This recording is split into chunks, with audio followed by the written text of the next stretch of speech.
Hello student, बेटे आज हम पढ़ने जा रहे हैं 12th का third chapter current and electricity. बहुत ही मस्त चैप्टर है, मजा आ जाएगा आपको फिर। ठीक है, तो बेटा करंट स्टार्ट करते हैं। सबसे पहले करंट क्या होता है, इसको हम बोलते हैं Q बाई टी, यानी rate of flow of charge. Current कुछ नहीं होता, जो चार्ज फ्लो होता है बच्चों, उसकी फ्लो की रेट को हम बोलते हैं करंट, है ना।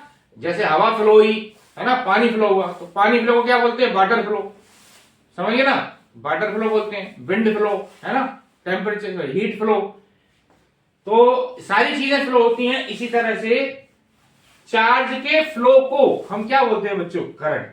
समझिए ना, current is the rate of flow of charge. अगर आपसे इसकी यूनिट पूछे बेटा, तो बेसिकली यूनिट तो होती है इसकी एम्पियर। क्या होती है, एम्पियर।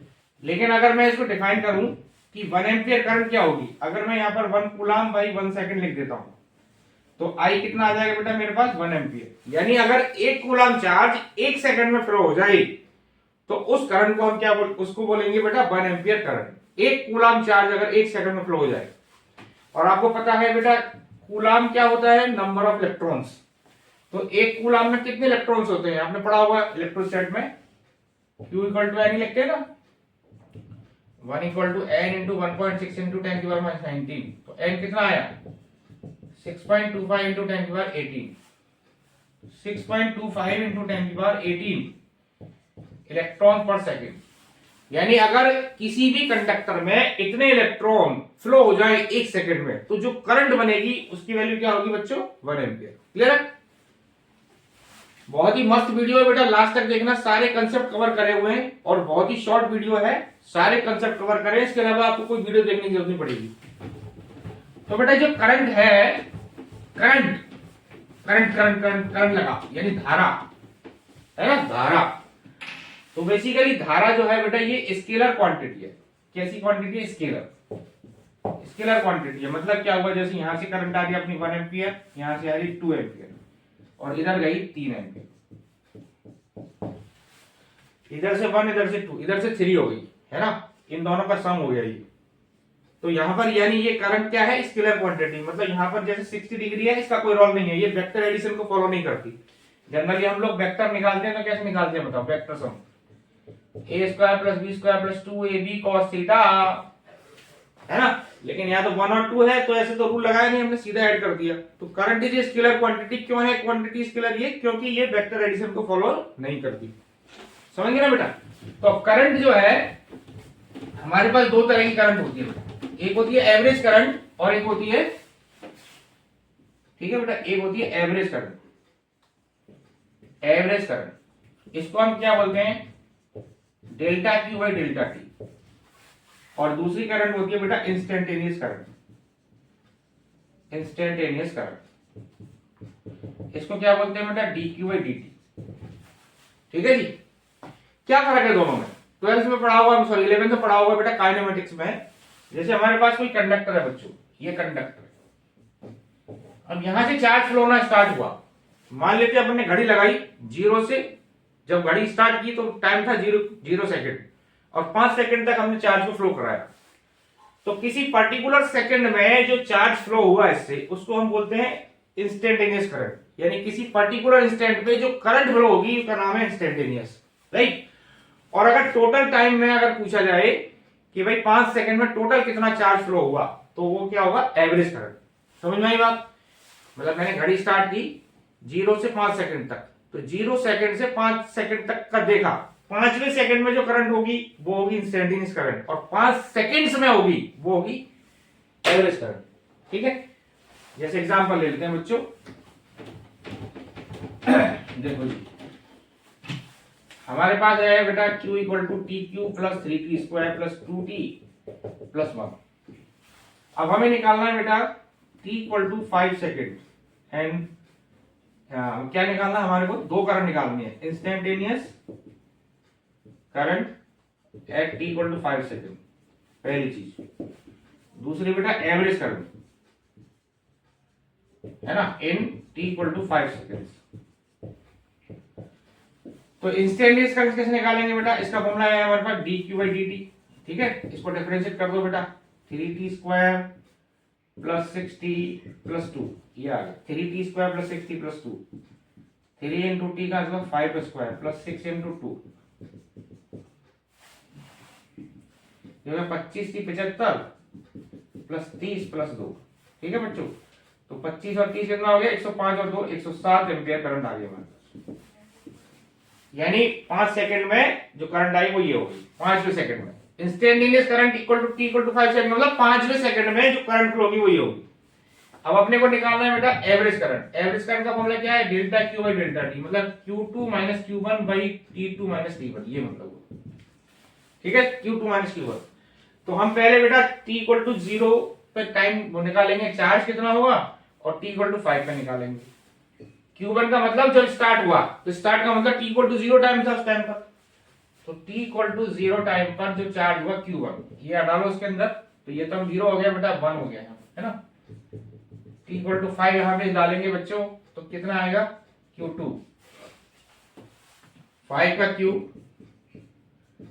प्लस 3 इंटू 5 का स्क्वायर प्लस 2 इंटू 5 प्लस 1। ठीक है, तो ये हो गया बेटा 5 5 125 प्लस 25 की 75 प्लस 10 प्लस 1, ये हो गया 210 11, 211 माइनस 0 अपॉन T2 कितना 5, तो 211/5 एम्पियर, ये हमारी आ गई एवरेज कर। क्लियर है, ये एवरेज हो गई, ये कौन सी हो गई, ये बटी, ये हो गई आपकी इंस्टेंटेनियस। क्लियर है ना बच्चों, आसान है, बहुत ही आसान है। आगे चले बच्चों,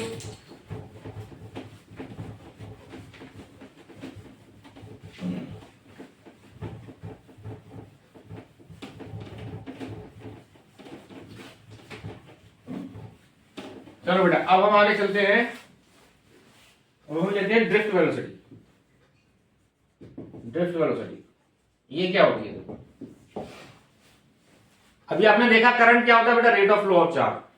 तो करंट जब फ्लो होगा तभी तो करंट, सॉरी जब चार्ज फ्लो होगा तभी तो करंट बनेगी बच्चों। तो चार्ज ऐसे तो फ्लो नहीं होगा, चार्ज को कोई फ्लो कराने वाली चीज होती है जिसका नाम होता है पोटेंशियल डिफरेंस या वोल्टेज। ठीक है बच्चों, तो बेसिकली आप देखो ये कंडक्टर है हमारा, यानी समझो कंडक्टर मतलब कॉपर। अब ये कॉपर का कोई तार पड़ा हुआ है, इसको आप टच कर लोगे तो कुछ नहीं होगा, है ना। लेकिन अगर इसको मैं किसी इलेक्ट्रिसिटी से कनेक्ट कर दूं और फिर कनेक्ट करो, फिर इसको पकड़ लो, तो मजा आएगा नहीं, झटका लगेगा 440 वोल्ट का, नहीं लगा 440 वोल्ट छूने से तेरी। तो ऐसा क्या हो जाता है कि जब हम इसको बिजली से कनेक्ट कर देते हैं तो हमें झटका लगता है। तो उसमें होता क्या है बच्चों कि इसमें कंडक्टर जो है बेटा ये है, इसमें होते हैं फ्री इलेक्ट्रॉन्स।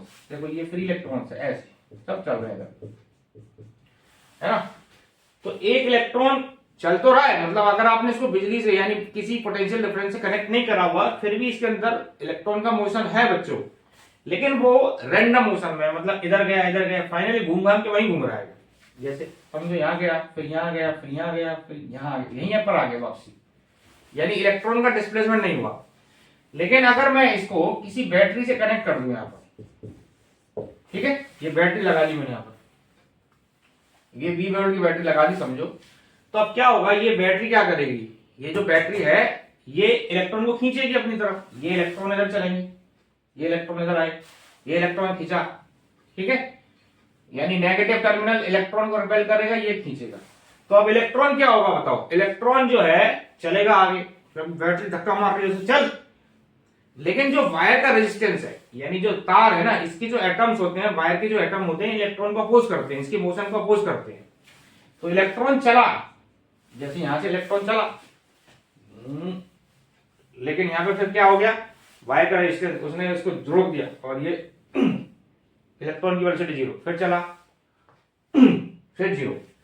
तो ऐसे क्या होगा, इलेक्ट्रॉन चला, फिर यहां वेलोसिटी 0, फिर चला, फिर वेलोसिटी 0, फिर चला, फिर वेलोसिटी 0। ऐसा नहीं है कि लगातार चलता जाएगा, चलता जाएगा, बीच में जो है ना ये बैटरी का टर्मिनल इसको खींचता जाएगा, तो ये चलते जाएगा। तो एक टाइम पर क्या होगा बच्चों, ये इलेक्ट्रॉन यहां पहुंच जाएगा, यानी इलेक्ट्रॉन का मोशन हो गया, है ना।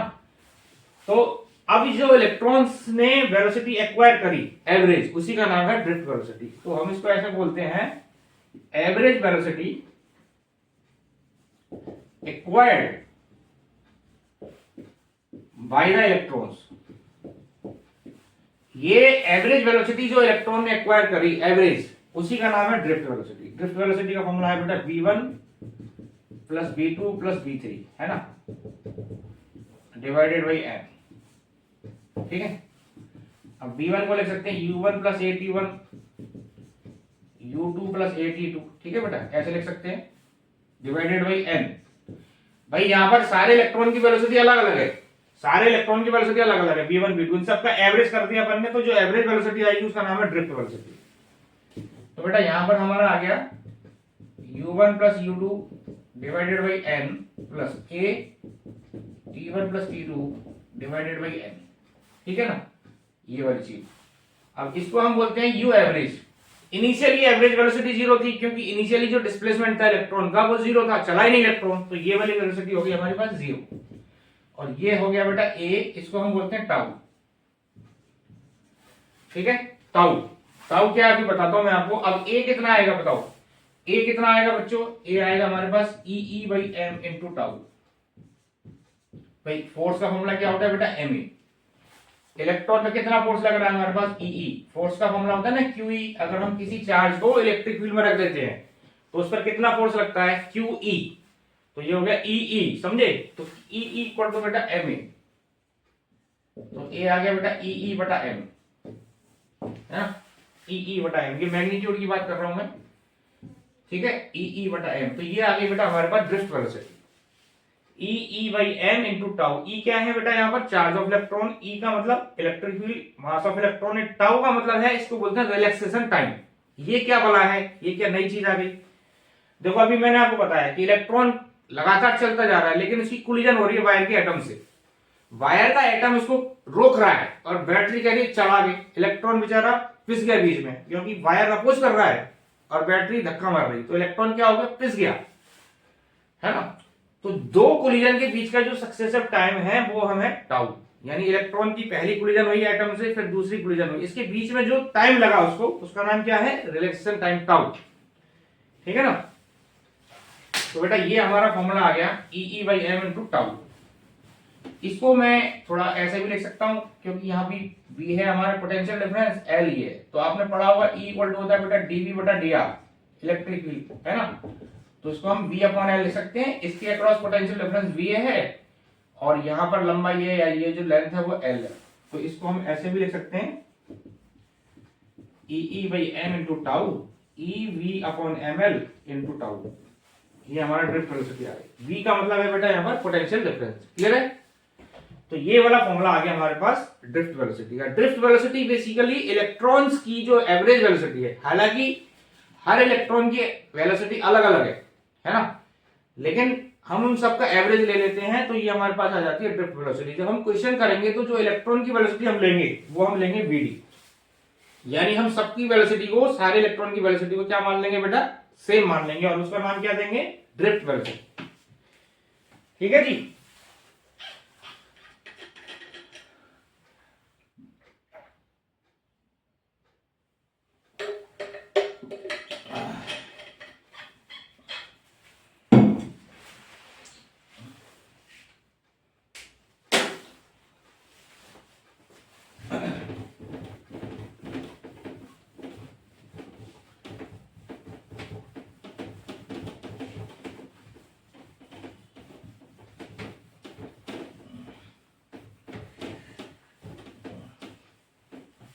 चलो बेटा, अब हम नेक्स्ट चीज लेते हैं, current and drift velocity relation, है ना, रिलेशन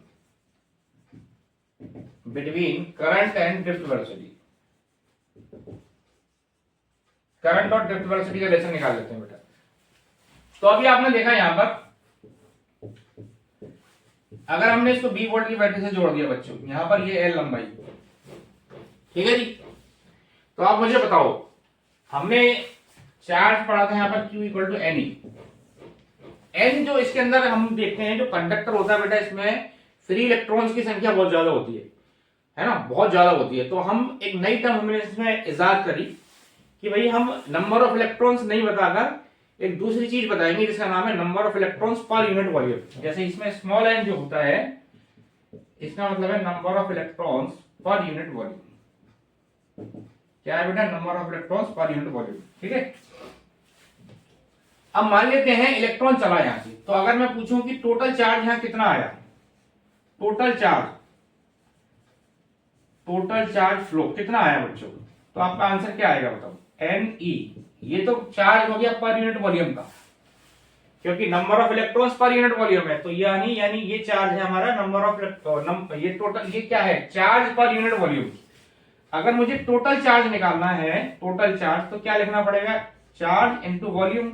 तो ये तो चार्ज पर यूनिट वॉल्यूम है, हम मान लेते हैं 20 का वॉल्यूम है सिलेंडर इसका, कंडक्टर का, तो यहां लिख दिया मैंने Ne इंटू वी का मतलब Al। क्लियर हुआ कि नहीं हुआ बताओ भाई। ये Ne जो है ना मेरा, ये है बेटा चार्ज पर यूनिट वॉल्यूम। अब अगर कंडक्टर का वॉल्यूम V है तो टोटल वॉल्यूम से मल्टीप्लाई कर दूंगा तो टोटल चार्ज फ्लो आ जाएगा Ne इंटू Al। ठीक है, यहां तक समझ में आ गया क्यों। अब अगर मुझे करंट निकालना है तो करंट कितना आएगा बेटा, Q/T, तो NEA L/T, इसको ऐसे लिख दिया मैंने। ठीक है, अब L/T मतलब यहां से जो इलेक्ट्रॉन चला वो यहां से यहां चला, L डिस्टेंस कवर कर गया T टाइम में। T टाइम यानी यहां से यहां तक का टाइम है ये। L/T को VD लिख सकता हूं मैं, तो बेटा ये आ गया मेरे पास NEA VD, तो ये हमारी आ गई करंट। तो एक नया रिलेशन आ गया I = NEA VD, इसको हम बोल सकते हैं VD ENA, वीना, है ना। क्या बोलेंगे इसको, वीना। तुम्हारी फ्रेंड थी ना बच्चों, ऐसे याद रखो वीना। तो VDEN, तो हमारे पास करंट और ड्रिफ्ट वेलोसिटी का एक और रिलेशन आ गया हमारे पास बेटा, I/NEA। एक रिलेशन आ गया, एक हमने अभी थोड़ी देर पहले पढ़ा था VD = दूसरा क्या रिलेशन था बताओ, EB/ml × टाउ, एक रिलेशन ये है। तो ड्रिफ्ट वेलोसिटी के दो रिलेशन आ गए बच्चों, समझ में आई बात। एक सवाल ले लेते हैं इस पर, देखो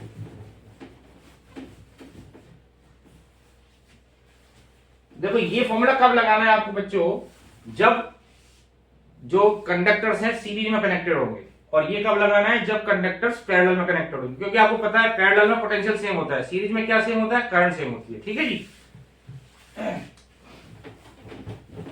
एक सवाल लेते हैं बच्चों, समझो हमारे पास दो कंडक्टर्स हैं बेटा, समझो R1 एंड R2। इसकी लंबाई L है, इसका एरिया है 2A, इसकी लंबाई है 2L और इसका एरिया है A।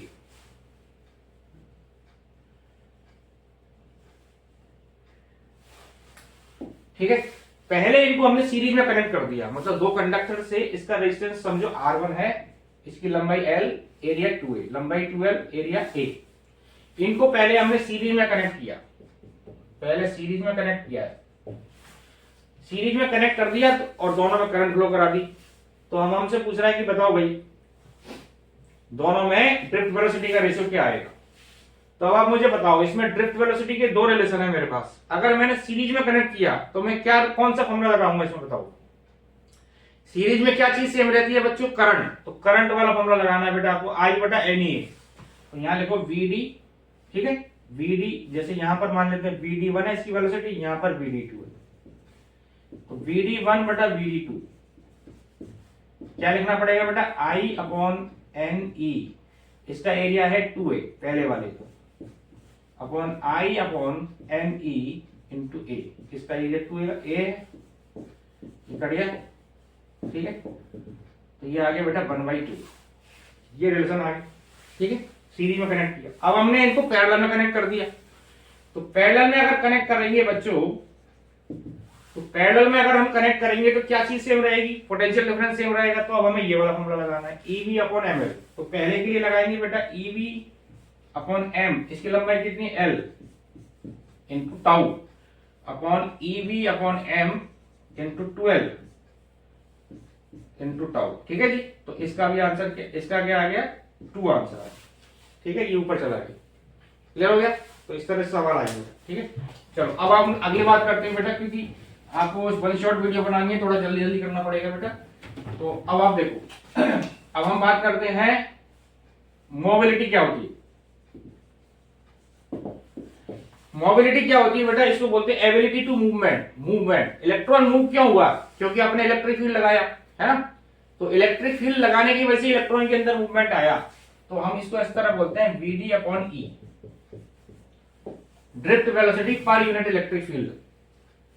ड्रिफ्ट वेलोसिटी का फॉर्मूला क्या है हमारे पास, E/m इंटू टाउ बटा E, E से ही कट गया, E/m इंटू टाउ, ये आ गया म्यू, है ना, E/m इंटू टाउ। तो ये ड्रिफ्ट वेलोसिटी होगी, यानी इलेक्ट्रिक फील्ड लगाने से इलेक्ट्रॉन के अंदर जो मूवमेंट आएगा उसका नाम क्या है बेटा, ड्रिफ्ट, सॉरी मोबिलिटी। ठीक है जी। चलो अब हम करते हैं बेटा ओम्स का लॉ। ओम्स लॉ क्या कहता है हमारा?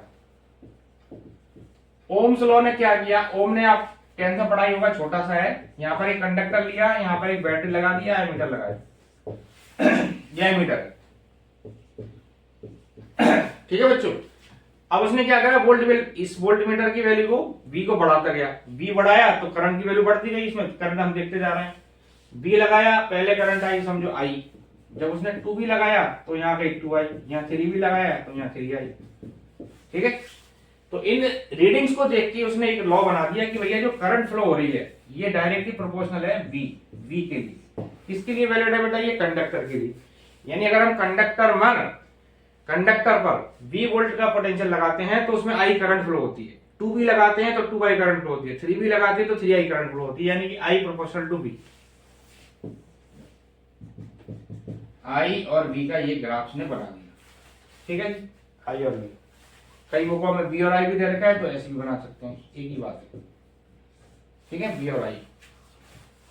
तो बेटा ये रिलेशन किसके लिए वैलिड है? ये रिलेशन है कंडक्टर के लिए वैलिड। और उसने एक चीज इसमें एज्यूम करी थी कि ये रिलेशन कब वैलिड होता है, जब टेम्परेचर कांस्टेंट हो, लंबाई कांस्टेंट हो, एरिया कांस्टेंट हो और प्रेशर कांस्टेंट हो। चार चीज को अगर कांस्टेंट रखा जाए कंडक्टर के लिए तो I प्रोपोर्शनल टू V रहेगा, है ना, या V प्रोपोर्शनल टू I, तो V इक्वल टू हो गया बेटा IR। ठीक है। R क्या है यहाँ पर? रेजिस्टेंस, और इसकी यूनिट क्या होती है आपको पता है, यूनिट है बेटा इसकी ओम, इसको ओम बोलते हैं, ओम। ठीक है जी, ओम। तो कंडक्टर के लिए V और I का रिलेशन ये होता है। अब दो तरह के कंडक्टर्स होते हैं बेटा, ओमिक रेजिस्टेंस, ओमिक, और दूसरा नॉन ओमिक। यानी दो तरह के मटेरियल मान लो एक तरह से, ऐसे सब्सटेंस जो ओम के लॉ को फॉलो करते हैं। जो ओम के लॉ को फॉलो करेगा उसमें तो V और I का ग्राफ आएगा स्ट्रेट लाइन, लेकिन जो नॉन ओमिक रेजिस्टेंस है, नॉन ओमिक रेजिस्टेंस, ठीक है बच्चों, नॉन ओमिक रेजिस्टेंस, तो ये क्या होते हैं? ऐसे रेजिस्टेंस जो ओम के लॉ को फॉलो नहीं करते। ठीक है, जैसे अभी आपने सेमीकंडक्टर पढ़ोगे आप, इस तरह से ये रिलेशन आता है। सेमीकंडक्टर के लिए बेटा I और V का ग्राफ ये होता है, ये इसको बोलते हैं सेमीकंडक्टर, है ना। सेमीकंडक्टर नॉन ओमिक रेजिस्टेंस है, ये नहीं ओम के लॉ को फॉलो नहीं करता, स्ट्रेट लाइन नहीं आ रही इसके अंदर। ठीक है जी। एक और है बेटा, इसको बोलते हैं I और V।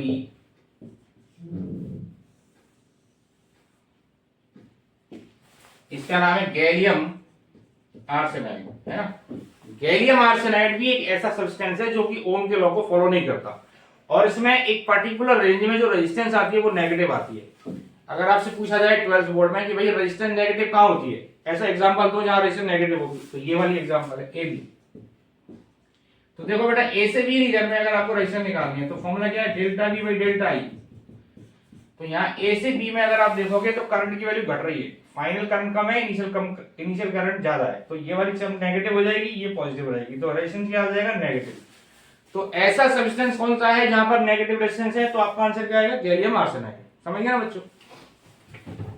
चलो अब देखते जाओ फटाफट, थोड़ी सी वीडियो और बची है बेटा। अभी हमने जो रिलेशन अभी निकाला बेटा I इक्वल टू NEABD। अब अगर मुझे रेजिस्टेंस का रिलेशन निकालना है कि रेजिस्टेंस जो आई है R, उसकी वैल्यू क्या होगी, तो देखो यहां पर अगर देखा जाए NEABD का फॉर्मूला क्या लिखा हमने अभी, बताओ, EV बटा ML इंटू टाउ, EV बटा ML इंटू टाउ लिखा ना बेटा अभी। तो V कितना आ गया, इसको उधर ले गया मैं, ML बटा NE स्क्वायर A टाउ, है ना, इंटू I, ML बटा NE स्क्वायर इंटू टाउ, ये हो गया R इंटू I। ये हमारा रेजिस्टेंस है, इसको कंपेयर कर लेंगे तो ये R हो गया। तो रेजिस्टेंस का जो फॉर्मूला आ गया बेटा वो हो गया ML बटा NE स्क्वायर A टाउ। ठीक है। अब अगर मैं इसको LY, इसको ऐसे भी लिख सकता हूं, रो LY A, यानी जो यहां पर ये टर्म है ना, R rho equal to M upon NE square A tau, sorry M upon NE square tau, M upon NE square tau, है ना, ये वाली टर्म। इस रो की वैल्यू को ये ले लिया मैंने, है ना। तो यहां पर दो चीज आ गई बेटा, आर जो है इसको हम रो एल बाई ए लिख सकते हैं या एग्जैक्ट फॉर्मूला ये आ गया। तो अब आप एक एक चीज को समझते हैं। यहां पर एम क्या है बच्चों, इसको बोलते हैं मास ऑफ इलेक्ट्रॉन। एल क्या है, length of conductor. N number of density यानी number of electrons per unit volume. A area है, टाउ टाइम है, सॉरी रिलैक्सेशन टाइम। ठीक है बच्चों। तो अगर मैं पूछा जाए कि भाई रेजिस्टेंस जो है वो किस किस चीज पर डिपेंड कर रहा है, तो आप देखो ध्यान से देखा हुआ बेटा, लंबाई पर एल पर डिपेंड कर रहा है, एरिया पे डिपेंड कर रहा है, एल पर कर रहा है, एरिया पे कर रहा है ना, और एन पे कर रहा है। एन मतलब है नंबर डेंसिटी, नंबर डेंसिटी मतलब नंबर ऑफ इलेक्ट्रॉन्स पर वॉल्यूम। तो ये क्या डिपेंड करेगा, ये मटेरियल पर डिपेंड करेगा। समझो सिल्वर है तो उसमें एन ज्यादा होगा, कॉपर है तो उसमें और भी कम होगा, एल्यूमिनियम है और भी कम होगा, है ना। और टाउ, टाउ जो है बेटा ये है रिलैक्सेशन टाइम, ये डिपेंड करता है टेम्परेचर पर। रिलैक्सेशन टाइम का मतलब है टाइम बिटवीन टू कोलिजन्स। अगर आपने टेम्परेचर बढ़ा दिया तो कोलिजन जल्दी जल्दी होगी, समझ गए ना। तो आर जो है बेटा चार चीजों पर डिपेंड करता है, जबकि रो जो है हमारा, जो रो है इसको हम बोलते हैं रजिस्टिविटी। क्या नाम है इसका, रजिस्टिविटी। ये डिपेंड कर रहा है हमारे पास एम एन ई टाउ, यानी कि एम और एन, एम तो कांस्टेंट है मास ऑफ इलेक्ट्रॉन, है ना, ई चार्ज ऑफ इलेक्ट्रॉन कांस्टेंट, तो एन और टाउ पर डिपेंड कर रहा है। यानी एन का मतलब है नंबर डेंसिटी यानी मटेरियल पे डिपेंड करेगा, है ना, और टाउ मतलब टेम्परेचर। तो जो रेजिस्टेंस है ये लंबाई, एरिया, एन और टाउ चार चीजों पर डिपेंड कर रहा है, यानी डायमेंशन पे भी डिपेंड करता है। लेकिन जो रो है ये डायमेंशन पर डिपेंड नहीं करता, ध्यान रखना। आप लंबाई एल की जगह 2L कर दो, 3L कर दो या 1000L कर दो, एरिया कितना भी घटा बढ़ा दो, लेकिन रो जो है ये चेंज नहीं होगा। क्लियर हुआ, रो चेंज नहीं होगा बच्चों।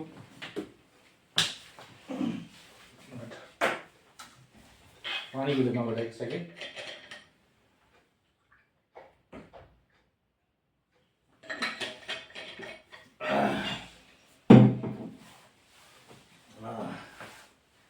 समझ आया बच्चों।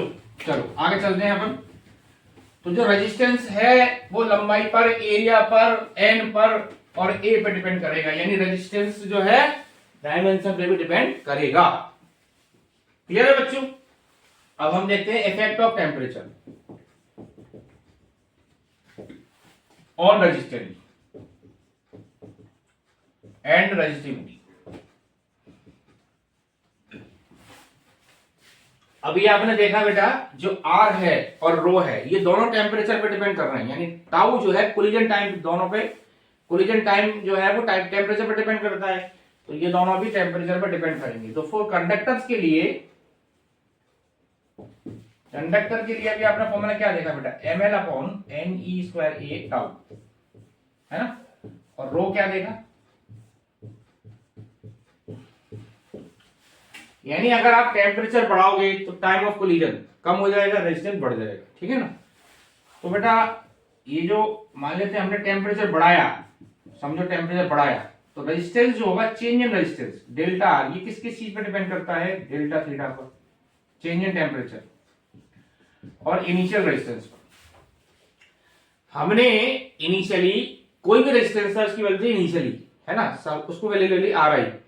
अब बेटा हम टेम्परेचर बढ़ा रहे हैं, समझो डेल्टा थीटा टेम्परेचर बढ़ा दिया, तो डेल्टा आर किस किस पर डिपेंड करेगा, डेल्टा थीटा पर और आर आई पर। तो डेल्टा आर को हम ऐसे लिख सकते हैं alpha are I delta theta. ठीक है ना, alpha are I delta. Alpha क्या चीज है बेटा, इसको बोलते हैं टेम्परेचर कांस्टेंट, है ना, टेम्परेचर कोफिशिएंट नाम है इसका, टेम्परेचर कोफिशिएंट, टेम्परेचर कोफिशिएंट। तो डेल्टा आर का मतलब है बेटा change in resistance, R final minus R initial equal to R alpha I delta theta. तो आर फाइनल जो आया हमारे पास, आर आई इधर कॉमन ले लिया, 1 प्लस अल्फा डेल्टा थीटा। इसी तरह से रो फाइनल आ जाएगा हमारे पास बेटा, रो आई 1 प्लस अल्फा डेल्टा थीटा। तो ये हमारे टेम्परेचर और रेजिस्टेंस की ग्राफ, रेजिस्टेंस और स्पेसिफिक रेजिस्टेंस का डिपेंडेंसी आ गई टेम्परेचर पर। टेम्परेचर बढ़ाओगे तो रेजिस्टेंस बढ़ेगा, रेजिस्टिविटी भी बढ़ेगी। क्लियर है, आर फाइनल आसान चीज है। चलो बेटा अब हम आगे करते हैं फटाफट, कॉम्बिनेशन ऑफ रेजिस्टेंस। एक चीज और मैं आपको बता देता हूं कि ये तो हमने रेजिस्टेंस के लिए किए, for insulators and semiconductors. Insulator और सेमीकंडक्टर में बेटा उल्टा होता है, अगर हम टेम्परेचर बढ़ाते हैं तो रेजिस्टेंस घटेगा और रेजिस्टिविटी भी घटेगी। आर का मतलब रेजिस्टेंस, रो का मतलब रेजिस्टिविटी, ठीक है ना, क्योंकि सेमीकंडक्टर में बेटा फ्री इलेक्ट्रॉन्स होते ही नहीं है। अगर आप टेम्परेचर बढ़ाओगे तो फ्री इलेक्ट्रॉन्स की संख्या बढ़ेगी, यानी करंट फ्लो होगी, करंट फ्लो होगी मतलब रेजिस्टेंस कम होगा, है ना। तो बेटा सेमीकंडक्टर के लिए रो और टी का ग्राफ इस तरह से आता है, मतलब टेम्परेचर बढ़ाओगे तो ये रेजिस्टिविटी घटेगी, ठीक है ना। और यहां पर ये रो और टेम्परेचर, ये हमारा नाइक्रोम का ग्राफ है। नाइक्रोम एक एलॉय है, समझ लो, उसको अगर टेम्परेचर बढ़ाते हैं तो बेटा रो रेजिस्टिविटी और टेम्परेचर नाइक्रोम के लिए ऐसे ग्राफ आएगा, ठीक है ना। ये दो ग्राफ आपको याद रखने हैं। तो अब हम चलते हैं आगे, combination of resistance, combination of resistances. तो बेटा पहले सीरीज में ले लेते हैं हम, सीरीज में ले लिया, सीरीज में ले लिया आप, है ना।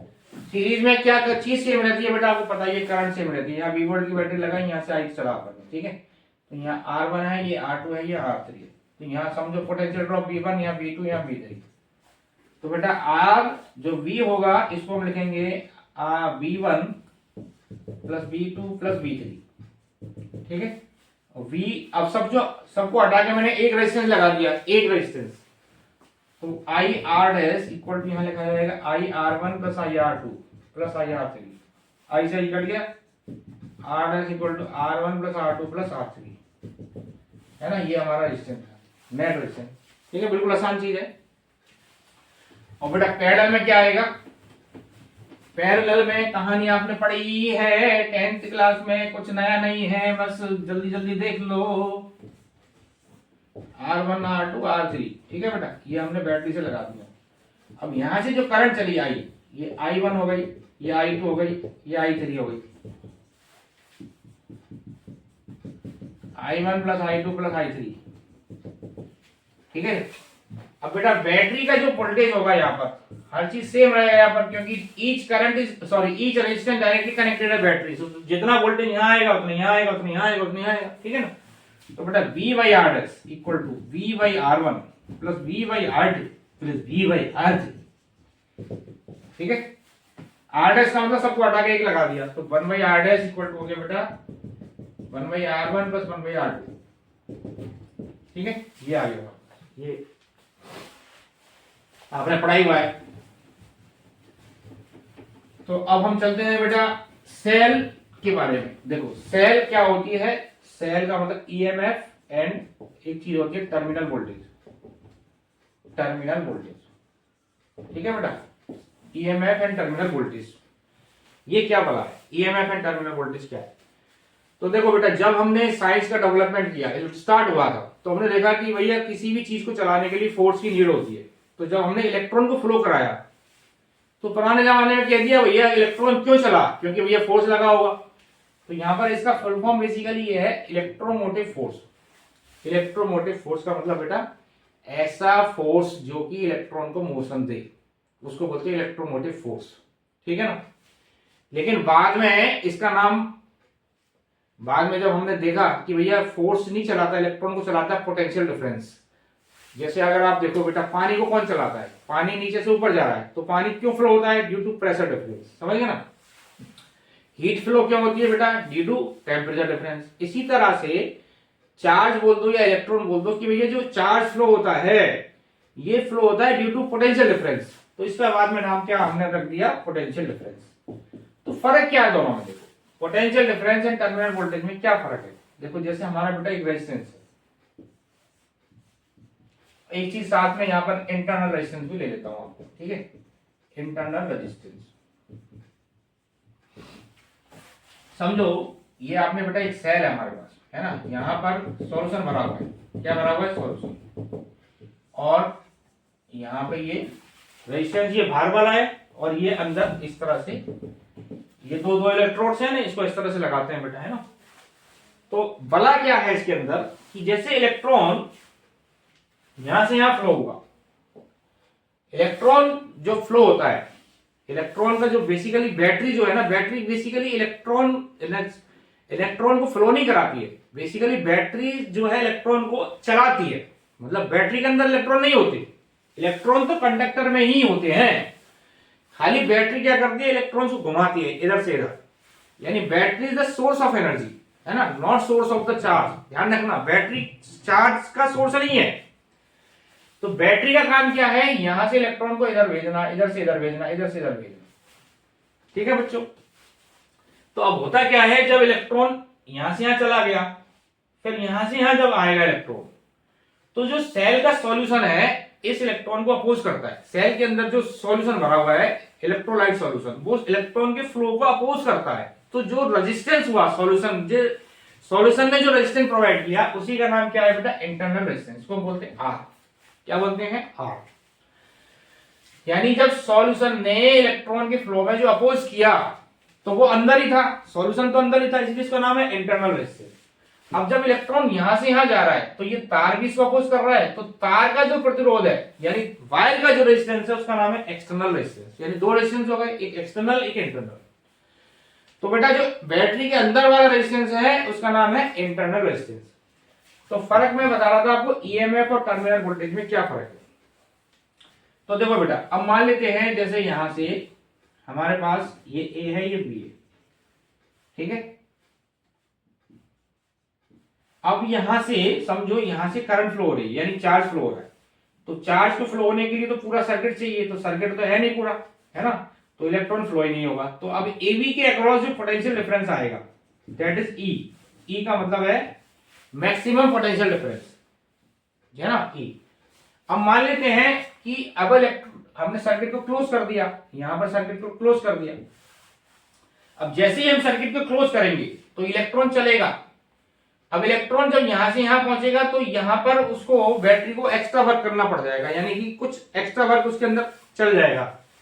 तो जो नेट पोटेंशियल आएगा इसके across, that is E minus I R, ये रह जाएगा ई माइनस आई आर। ये समझ में आया बात। आई आर क्या हो गया, आई आर यहां पर पोटेंशियल ड्रॉप हो गया। क्यों ड्रॉप हुआ, क्योंकि यहां पर सॉल्यूशन ने रेजिस्टेंस प्रोवाइड किया इलेक्ट्रॉन के लिए, तो बैटरी को कुछ पोटेंशियल लगाना पड़ा उसको चलाने के लिए। तो नेट पोटेंशियल जो हुआ वो ई माइनस आई आर हो गया, मतलब आई आर ड्रॉप हो गया। तो फर्क क्या हुआ, देखो बच्चे, अगर सेल ओपन सर्किट में है, यानी सेल से कोई करंट फ्लो नहीं हो रही, तब तो जो बैटरी के अक्रॉस पोटेंशियल है दैट इज ई है। और जैसे ही सर्किट क्लोज हुआ, तो बैटरी के अक्रॉस पोटेंशियल कितना आएगा बच्चों, E minus I are. Clear हो गया। यानी कि ईएमएफ जो है बेटा, दोबारा समझाता हूं, ईएमएफ जो है वो बैटरी के अक्रॉस मैक्सिमम पोटेंशियल डिफरेंस, और टर्मिनल वोल्टेज क्या है, जब नेट पोटेंशियल उसके अंदर बनेगा। यानी V यहां पर E है, और यहां पर कितना है वो V equal to E minus I R, ये V है। तो V डैश की जो वैल्यू है वो हमेशा V से कम होगी। ठीक है जी।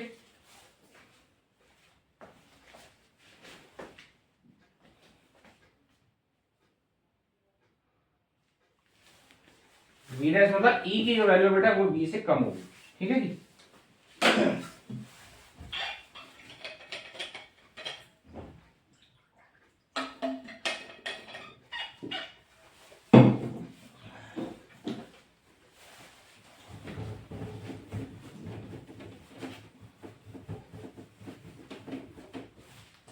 तो बेटा अब हम करते हैं किरचॉफ्स लॉ। किरचॉफ्स लॉ, पहला लॉ है बेटा हमारे पास जंक्शन लॉ, है ना, जंक्शन लॉ। जंक्शन लॉ क्या कहता है, इसको बोलते हैं हम conservation of charge. Conservation of charge यानी कि किसी भी जंक्शन पर नेट चार्ज हमेशा जीरो रहेगा, यानी जितना चार्ज किसी जंक्शन पर आएगा उतना ही चार्ज वहां से जाएगा। फॉर एग्जाम्पल समझो, ये हमारा एक रेजिस्टेंस, ये दूसरा और ये तीसरा, ये 1 है, ये 2 है, ये 3 है। यहां से R1 है बेटा, ये R2 है, यहां से R3 है। तो मान लेते हैं यहां से करंट आ रही है बेटा I1, यहां से I2, यहां से I3। ठीक है। तो ये कहता है, मान लेते हैं जितनी करंट पहले जितनी किसी जंक्शन पर होगी उतनी ही करंट बाद में होगी, मतलब जितनी करंट उस पर आएगी उतनी ही वहां से जाएगी। करंट मतलब कोई भी जंक्शन किसी चार्ज को या करंट को होल्ड करके नहीं रख सकता। तो यहां पर अगर मैं पूछूं कि भाई ओ पर इनिशियली करंट कितनी है, तो आपका आंसर क्या था, 0। अब हमने करंट फ्लो करा दी एक साथ I1 I2 और I3, यानी I1 plus I2 plus I3 equal to 0, मतलब ये हुआ, यानी पहले जितनी करंट थी 0, बाद में भी इतनी होगी, तो बाद वाली और इनिशियल दोनों बराबर होंगी। तो फिर आप कहोगे सर तो प्लस हो गई, तो वो मैथमेटिक्स अपने आप सही कर देगा। मतलब अगर I1 I2 यहां से आ रही है तो I3 यहां से जाएगी, है ना। I3 की जो वैल्यू है बेटा, अगर आप देखो जो minus of I1 plus I2 ये होगी, यानी ये करंट यहां से जा रही है ना। लेकिन लिखने का तरीका यही होता है। क्लियर हो गया। अब दूसरा है बेटा हमारे पास लूप लॉ। दूसरा है लूप लॉ। अब लूप लॉ क्या कहता है कि भाई किसी भी लूप में net potential sigma B that is 0। किसी भी लूप में नेट पोटेंशियल हमेशा क्या रहेगा बच्चों, 0। क्या रहेगा, 0। मतलब क्या हो, पहले इसके लिए साइन कन्वेंशन आपको बताना पड़ेगा मुझे। साइन कन्वेंशन देखो, साइन कन्वेंशन ये कहता है कि अगर हम हायर पोटेंशियल से लोअर की तरफ चलते हैं बच्चों, तो पोटेंशियल घटेगा, ठीक है ना। तो वहां पर पोटेंशियल घटेगा, इसलिए वहां पर माइनस भी लिखा जाएगा। जैसे देखो ये सेल है हमारा, ये प्लस है, ये माइनस। अगर हम प्लस से माइनस की तरफ जा रहे हैं, हायर से लोअर की तरफ, तो पोटेंशियल घट रहा है, तो यहां लिखना पड़ेगा माइनस ही। क्लियर हो गया। यहां देखो, अगर हम नेगेटिव से पॉजिटिव जा रहे हैं, तो यहां लिखना पड़ेगा प्लस ही। नेगेटिव से पॉजिटिव जा रहे हैं, ठीक है। ये आई है, यहां से रेजिस्टेंस है बेटा आर। अगर हम चले इधर, तो आप मुझे बताओ करंट किस तरफ फ्लो होती है बेटा, करंट हायर से लोअर चलती है, तो यानी हम जा रहे हैं इधर, तो यहां लिखना पड़ेगा माइनस आई आर, ठीक है। ये अब मान लेते हैं प्लस से, ये प्लस है, ये माइनस। करंट ऐसे जा रही है और हम ऐसे आ रहे हैं, तो अब हम करंट के अपोजिट जा रहे हैं, नेगेटिव से पॉजिटिव जा रहे हैं हम लोग, है ना। यानी कि लोअर से हायर जा रहे हैं, तो पोटेंशियल बढ़ेगा, तो यहां लिखना पड़ेगा plus I R. Sign convention समझ में आया बच्चों। अगर हम लोअर से हायर जाएंगे तो पोटेंशियल बढ़ेगा, तो माइनस लिखना है। सॉरी, प्लस से माइनस जाएंगे तो पोटेंशियल घट रहा है, तो माइनस ई लिखना है। और माइनस से प्लस जाएंगे, यानी लोअर से हायर जाएंगे तो पोटेंशियल बढ़ेगा, तो प्लस लिखना है। क्लियर हो गया। चलो, अब लूप लॉ क्या कहता है कि भाई कोई भी एक लूप ले लो आप, उसमें जो नेट करंट, नेट पोटेंशियल आएगा वो 0 रहेगा। मतलब जैसे एग्जांपल लेते हैं, हमारे पास ऐसे ले लिया, तो बैटरी लगा ली, और बेटा यहाँ पर E1 ये E2 ये इसका है ना, यहाँ पर ये रेजिस्टेंस एक और लगा देता हूँ, ये R1 है, ये R2, और समझो यहाँ से आई करंट फ्लो हो रही है, ठीक है बच्चों। A B C D, ठीक है। अब हम एक लूप ले लेते हैं बेटा। लूप लिया हमने A B C D A, ये लूप लिया A B C D A। Close loop लेना है, ध्यान रखना। क्लोज लूप का मतलब क्या होता है बेटा, जहां से चले वहीं खत्म करना है। ए से चले वहां पर ए पर ही आना है। तो चलो यहां से करंट फ्लो हो रही है बेटा आई, तो यहां चले, पहले हम चले प्लस या माइनस, करंट के अलोंग चल रहे हैं ना, करंट ऐसे जा रही है, हम भी ऐसे जा रहे हैं, करंट के अलोंग चले, यानी हम हायर से लोअर की तरफ चले, तो यहां लिखना पड़ेगा माइनस आई आर। फिर यहां चले तो माइनस आई आर टू। फिर इधर आए बेटा, तो हमें मिला प्लस, फिर प्लस से माइनस आए तो minus E2 plus E1 equal to 0, ठीक है। ये आगे क्लोज लूप बना। पहले करंट के हम चले माइनस आई आर वन, फिर इधर चले माइनस आई आर टू, फिर हमें फिर क्या मिला प्लस से माइनस, तो minus E2 plus plus E1, बस ये हो गया, है ना। ये क्लोज लूप। ये किस पर बेस होता है, ये 12 में आता है बेटा। लूप लॉ किस पर बेस होता है, लूप लॉ बेस होता है कंजर्वेशन ऑफ एनर्जी पर। किस पर बेस है, कंजर्वेशन ऑफ एनर्जी, ठीक है। तो बेटा ये हो गया हमारा किरचॉफ्स लॉ। अब हम करते हैं combination of cells. Combination of cells, तो पहला है बेटा सीरीज, ठीक है। तो पहले मैं आपको एक चीज समझा देता हूं। जैसे अगर हमारे पास कोई बैटरी है बच्चों, और यहां से हमारे पास इसका इंटरनल रेजिस्टेंस है R, ठीक है ना। तो ये A है, ये B है, और समझो इसमें से आई करंट आ गई। जब बैटरी से हम करंट निकालते हैं, बैटरी से करंट निकालने का मतलब जब हम बैटरी के पॉजिटिव टर्मिनल से करंट निकल रही है, इसका मतलब सेल जो है बेटा डिस्चार्ज हो रहा है। जैसे हम करते हैं ना, बैटरी को चार्ज करते हैं, यानी कि हमने किसी बैटरी को दूसरे बैटरी से लगा दिया। चार्जिंग और डिस्चार्जिंग, अब अगर किसी बैटरी से करंट हम ले रहे हैं तो वो बैटरी डिस्चार्ज हो रही है, तो बेटा अगर मैं पूछूं ए और बी के बीच में पोटेंशियल डिफरेंस क्या आएगा, ठीक है ना।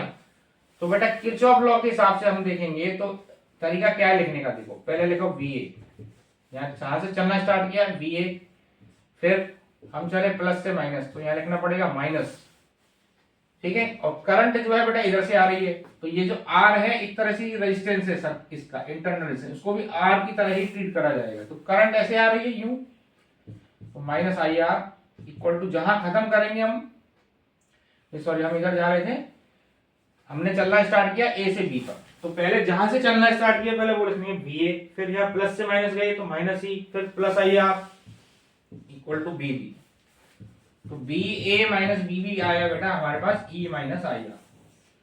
यानी अगर सेल डिस्चार्ज होगा तो उसके अक्रॉस में पोटेंशियल डिफरेंस आएगा ई माइनस आई आर। ये आप बिल्कुल रट लो, बार बार में कराने की जरूरत नहीं है, ठीक है।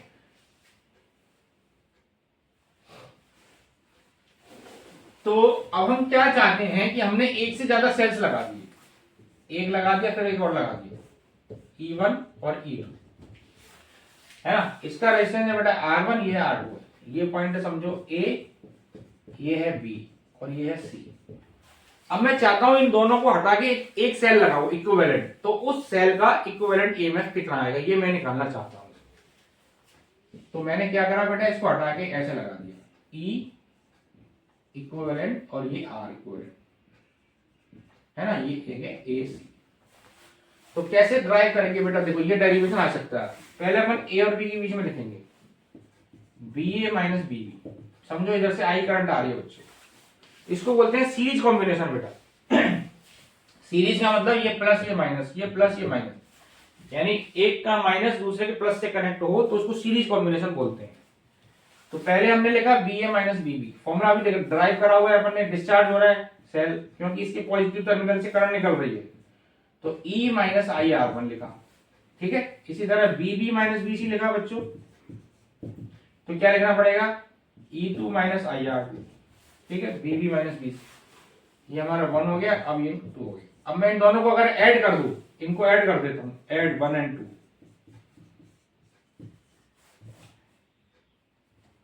तो ये BB से BB कट गया, तो BA माइनस BC का मतलब BAC,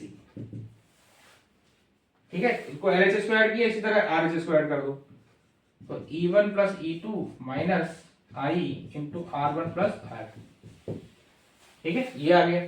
अब अगर यहां पर बेटा AC के अक्रॉस मुझे निकालना हो पोटेंशियल डिफरेंस VAC, तो यहां क्या लिखना पड़ेगा, E equivalent minus I into R equivalent, ये लिखना पड़ेगा VAC, है ना, VAC इक्वल टू यहां लिखा बेटा E equivalent minus I R equivalent.